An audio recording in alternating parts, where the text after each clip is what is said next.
This is Cerebral Cinema. Movies of the mind. In the back booth of a dingy bar in the slum district, a well-dressed young man takes a thick package of banknotes from his pocket and passes it across the cigarette-scarred table to the shifty-eyed little man who sits across from him. That's every cent I have in the world, Whitey. $6,000. I said 10. Where's the other $4,000? I couldn't get any more. You better get it. Remember that letter I told you about?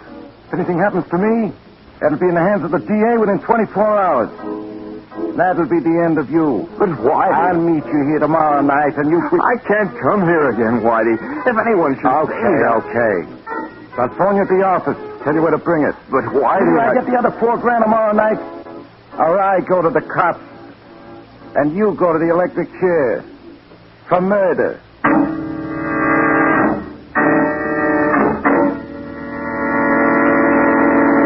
Don, if there were any way I could raise the money for you, I would. You know that. Oh, I know, Chris. I wouldn't have asked you, except I've tried everything else.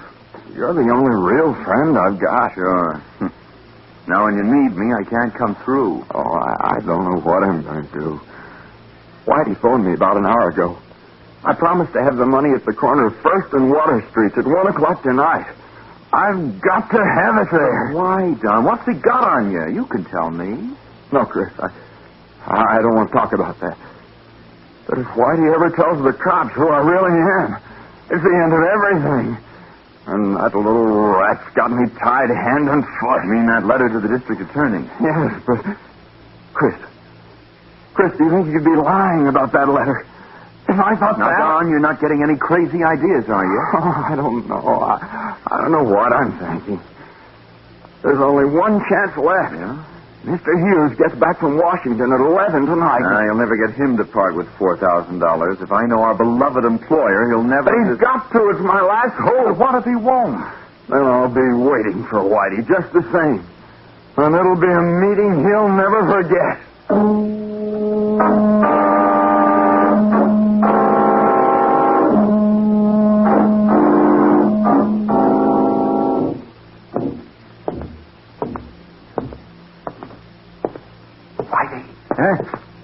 Oh, it's you, sonny boy.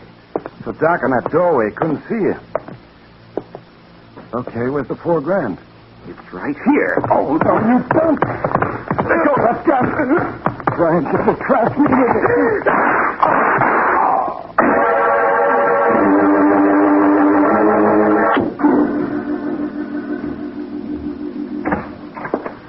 Good morning, Matty. Oh, hi, Nick. Hello, Patsy. Good morning, Sergeant Matheson. Mr. Hughes, this is Nick Carter and Patsy Bowen. How do you do? Hello, Mr. Hughes. Well, thank goodness you're here at last. At last? Mr. Hughes, it's been exactly 17 minutes since Sergeant Matheson phoned and asked us to come down here to your office. I haven't even had my breakfast yet.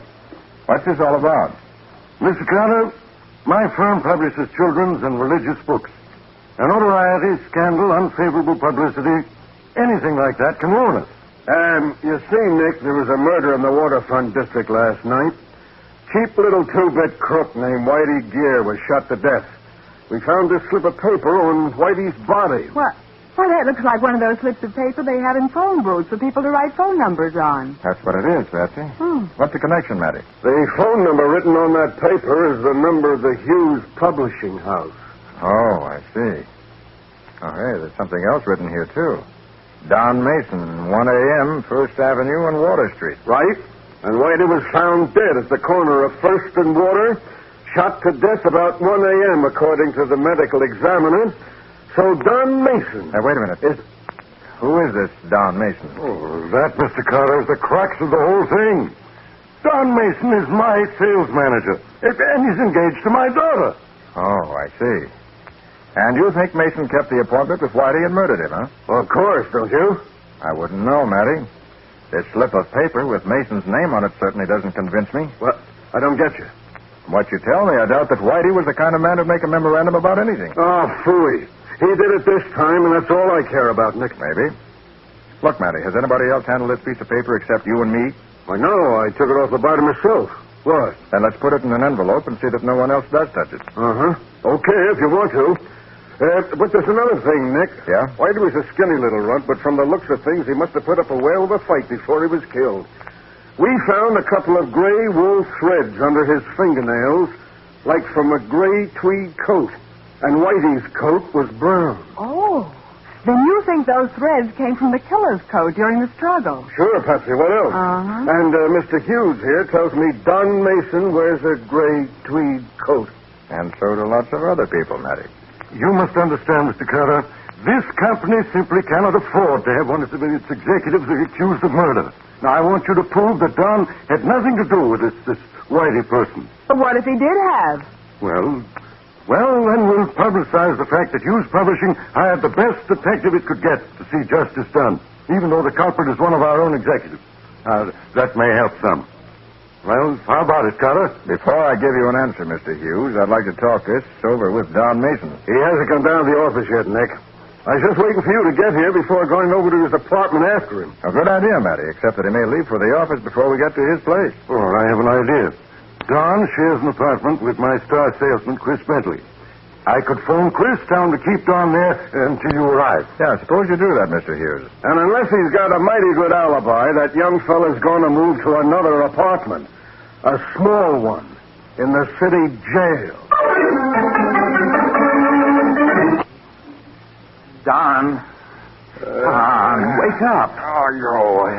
Wake up, you dope. Snap out of it. Oh, good morning, Chris. What's the matter? Old man Hughes just phoned that some people are coming to see you. He says to tell you to wait here until they arrive. Okay. Oh, I feel terrible. Don, where were you last night? Huh? Get with it, Don. You didn't get in until after I went to bed, and that was 3 o'clock. Where were you? What? I don't know. I can't remember. Did you get the money from old man Hughes? Money? What money? The money to pay off that blackmailer. Did you get it? Good grief, Whitey. Yes, Whitey. Did you see him? I can't remember whether I did or not. You mean you had another one of those blackouts? I guess I must have. Now, let's see. I remember eating dinner here at the apartment with you. Yes, and afterwards I went out for a pack of cigarettes.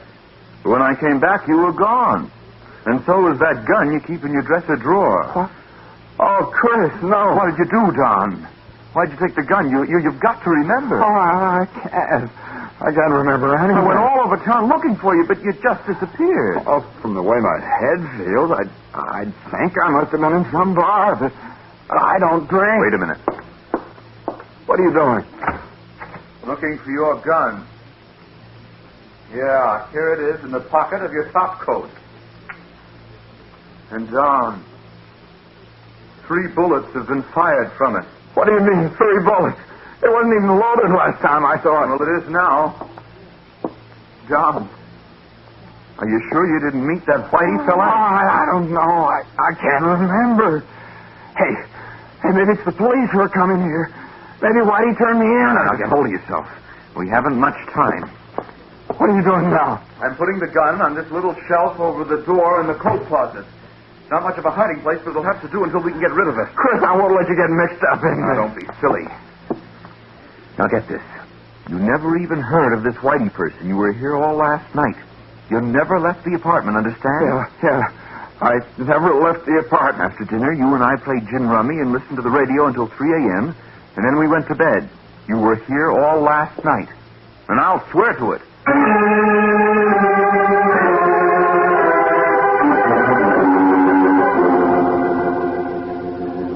And you still say you didn't meet Whitey Gear at the corner of 1st and Water Streets last night, Mason? No, I never even heard of the guy, Sergeant. Then how come he had your name and phone number? I don't know. And you prove where you were at 1 o'clock, Don? I was right here in the apartment. That's right, Mr. Carter. Don never stepped outside all last night. You swear to that? What? Well, sure I will. We played gin rummy until 3 a.m. Well, that sounds like a pretty good alibi, Sergeant. Yeah, if it holds up. Frankly, Don, you don't look as though you'd spent a quiet evening at home. I'd say you were suffering from a pretty bad hangover. Well, Mason, Whitey Gear was killed with a .38 revolver. You own such a gun? No. You own a gray tweed coat? Yeah, why? Where is it? Oh, it's in the closet, but... All right. Don! Oh, darling, Daddy said you were in some kind of trouble. Don isn't in any trouble, Betty. No, honey, it's all right. Hey, wait a minute. Who's this? Betty Hughes, Don's fiancée. Say, you're looking fine, Betty. That's a new hairdo, isn't it? Of course not, Chris. But what did Daddy mean by... I guess it's just because I haven't seen you for so long. What are you talking about? You saw me only last night. But what was that? Chris came over to my house last night looking for Don. He said Don had disappeared, and he thought... Well... Don, something is wrong. Oh, you are in trouble, aren't you? You bet he is, Miss Hughes.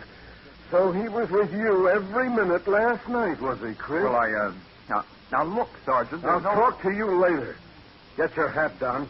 I'm taking you in for the murder of Whitey Gear. Now, Matty, are you sure you have enough of a case to justify an arrest? You bet I have, Nick.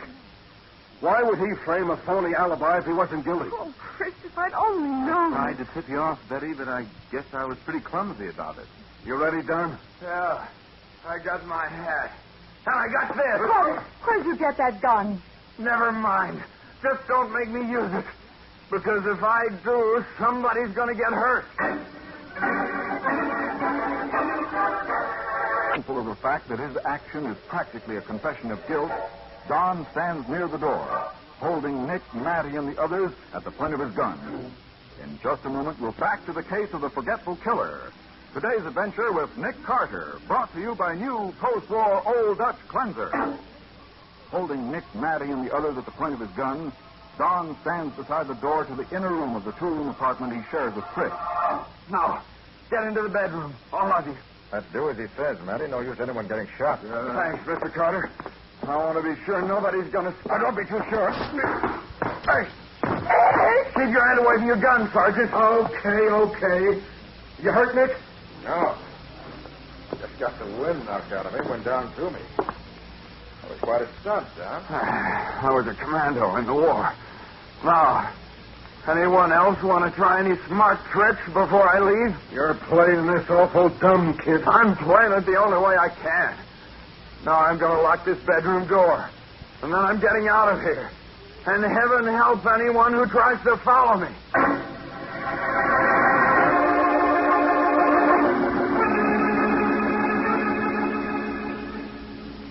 So you both just stood there and let him walk out, did you? A fine pair of detectives you turned out to be. They didn't just stand there. As soon as they heard the outside door close, Nick and Sergeant Matheson were after him. Yeah, but by the time we got the door unlocked, he was out of sight. He left his wallet in the dresser, along with some small change, keys, and so on. He won't get far without a cent in his pocket. Yeah, he left that gray tweed coat, too. I sent it down to the police lab. And if those threads under Whitey Gear's fingernails came from that coat, we'll know it in a couple of hours, Nick. That young scoundrel. When I think of all I did for him. What did you do for Don, Mr. Hughes? Why, I gave him a job, didn't I? He even promoted him to be sales manager when he wasn't in line for the job, simply because Betty was in love with him. And I guess she sees a mistake now. I doubt it. When a girl's in love... Oh, love fiddlesticks. Before he came along, it was Chris. For him, somebody else. How long has Don worked for you? Ever since he came here from Toronto in 1942. He was just out of the Canadian Army. I thought I was being patriotic by helping a disabled veteran. Disabled? Yeah. There wasn't anything disabled about the way he threw me clear across that room. It was a head wound. That's why they discharged him from the Army. He used to have periods when he'd black out completely. He couldn't remember where he'd been or what he'd done for hours at a time, even days. That hasn't happened for a year or so now. Well, according to Chris, it happened last night. That's why Chris tried to give him an alibi. He said whatever Don did, he wasn't responsible. Oh, the guy's just getting ready for a plea of temporary insanity, Nick. But he won't get away with it. Maybe he will, Matty. Unless you can prove a motive. I'll prove the motive. Don't you worry about that. It seems to me the first thing you've got to do is catch him. Yeah, well, I'll do that, too. Every cop in town is on the lookout for him. And 5 will get you 10. We have him rounded up inside of 24 hours.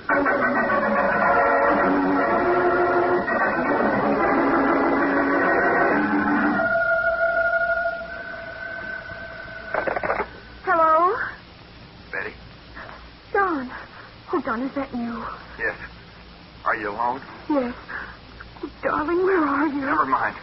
Betty, I need help. And I don't dare try to get in touch with Chris. The cops are sure to be watching the apartment. If there's anything I can do. There is. I've got to have some money so I can get out of town. $200. I'll get it. I'll bring it to you. No, I won't let you take any chances. give the money to Chris. Tell him I'll be waiting in the freight yards at the foot of 68th Street at midnight.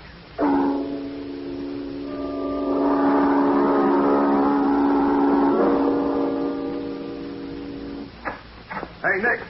Nick, we've got it. Got what, Matty? The only thing that was missing in this case. The motive. Look at this letter. Who's it from, Sergeant? From Whitey Gear, that's who. Whitey. And let's see. Here you are.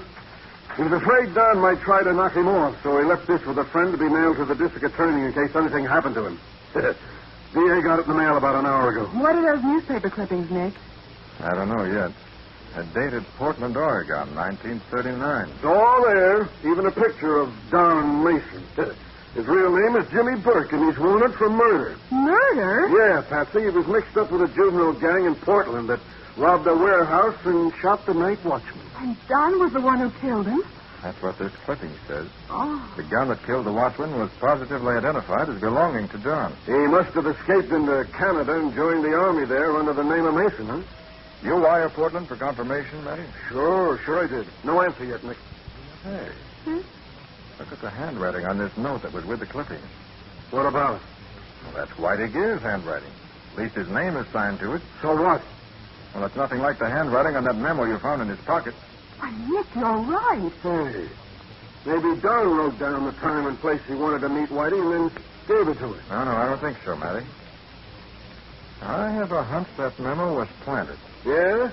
Well, the laboratory boys tested those gray threads under Whitey's fingernails, Nick, and they're definitely from Don Mason's coat. An airtight case. Yeah, sure. You seem to have everything except a prisoner. You haven't found any trace of Don yet, have you? No. He won't make a move until after dark. But like you said, he's got to have money. Probably he'll try to get it from Chris. And I've got all my men around that apartment. I don't think he'll go back to the apartment, Matty. What? My hunch is he'll try to contact Betty Hughes. Hey, maybe you're right. Well, I'll just plant some of the boys around the Hughes house, too. You won't have to, Matty. I phoned Walter McGlynn. He's watching the place now. Oh, well, okay. Then we got him, no matter which way he jumps.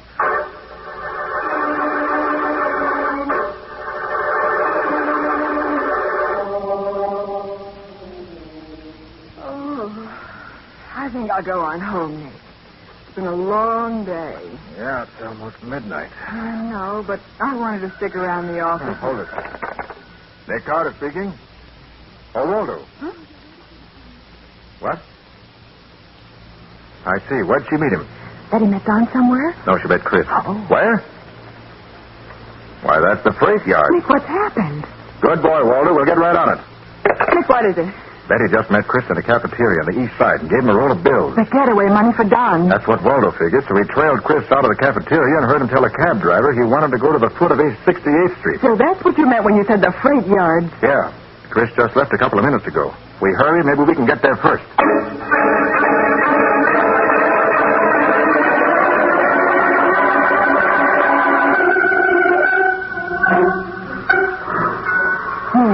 That was Chris ahead of us. I know it was. Yeah, I got a good look at him when he passed under the light. Where'd he go to? Maybe he went around the other side of this boxcar. There are a couple of 100 boxcars in this part of the yard. You can stop right where you are, Carter. Don! Thank heaven we found you, Don. I was afraid you'd Say it. Chris? Yeah, Don? Get his gun. Okay. Now, wait a minute, Chris. You're in trouble already. You help him now, that's going to make you equally guilty. Well, what can I do, Mr. Carter? Don's making me do this at the point of a gun. Aren't you, Don? Sure I am. You got it? You bet. Don, listen to me. Don't be a fool. You give yourself up, I think I can prove you're innocent. Innocent? But I'm not.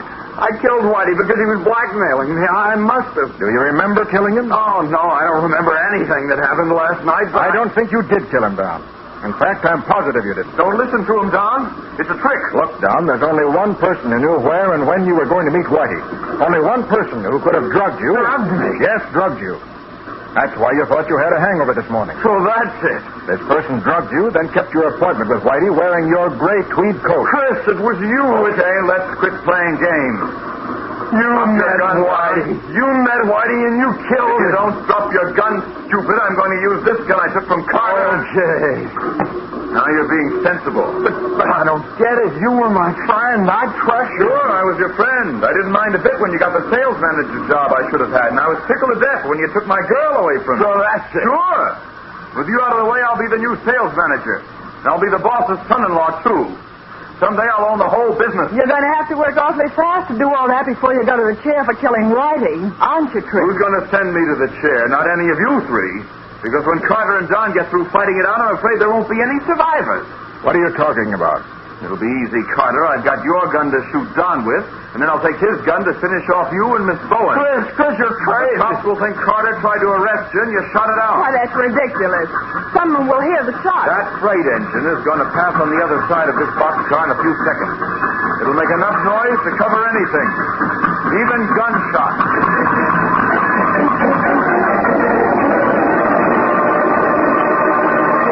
With a passing freight engine to cover the sound of gunfire, Chris's finger tightens on the trigger. We'll see what happens in just a moment.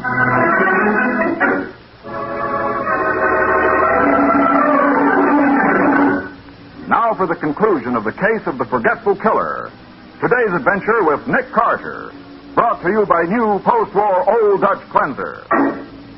In the freight yards at the foot of 68th Street, Chris Bentley is holding Nick, Patsy, and Don Mason at the point of a gun, waiting only for the noise of an approaching engine to cover the sound of his shot before he fires.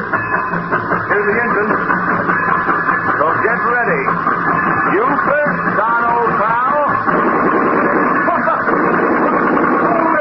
Sergeant Matheson. Yes, you want me to punch this Tommy gun lower than this time. About time you got here, Matty. I started as soon as I got your phone call, Nick. You're not going to take me in? Nick, he's getting away. Not so fast, chum. There. That'll hold you for a while. Good work, Don. Holy mackerel, Don. What did you do to him? Didn't you recognize that stunt, Matty? It's the same one he used on me. And I can tell you from experience that Chris isn't going to do any more running away. Not for a minute or two.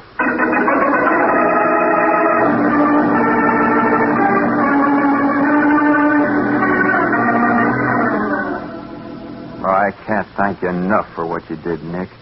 But, well, I guess it wasn't much use.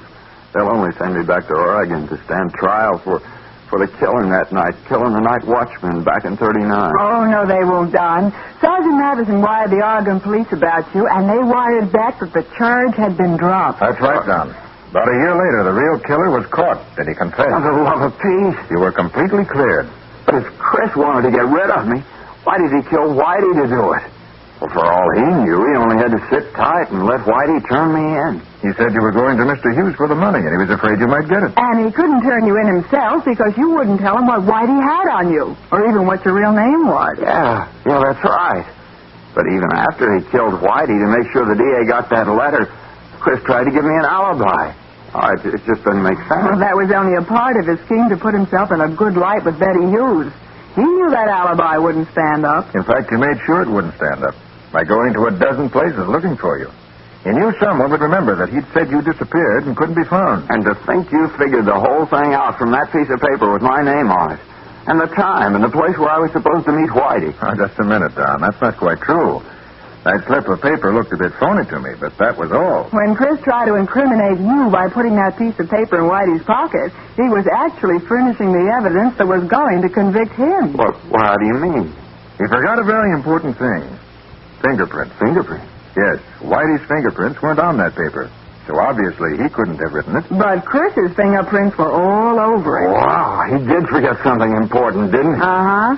But, say, Nick, you didn't know about those things until an hour ago. Why were you so sure Don was innocent? I became convinced the minute he threw me across the room at his apartment. What'd that have to do with it? Well, Whitey was a scrawny little fellow. Yet Matty said he put up quite a fight before he was killed. Oh, I see what you mean. If Don could put you flat on your back in 2 seconds, a little guy like Whitey would have been licked before he started. Right, Patsy. Well, this is the first time in my memory that a man has made a friend of me by knocking me down.